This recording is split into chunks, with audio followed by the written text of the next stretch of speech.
गंजाम खलिकोट थाना पुलिस हाथ में मोस्ट वांटेड मधु बेहेरा।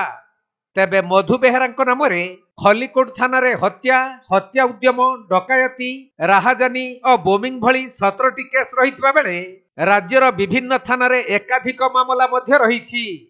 गत 2015 मसीह स्वाधीन पलई हत्या घटना रे जेल रु आसी मधु दीर्घ 9 वर्ष धरी पुलिस आखिरे धूली देई फेरा रही। हेले नूतन भावे जोग देइथिबा खलिकोट थाना अधिकारी रमेश कुमार प्रधान नेतृत्व रे एक स्वतंत्र टीम गठन करा जाई पुलिस एबे मधु को कब्जा को नैछि। खलिकोट नारायणी जंगल रास्तारू मधु को पिछा करी पुलिस ताकू काबू करिबारे सफल होइथिला। परे मधु निकटरू गुटिए पिस्तल और 3 राउंड गोली समेत गुटिए बाइक को जबत करी ताकू कोर्ट चालान करा जाइथिबा जणा पड़िछि।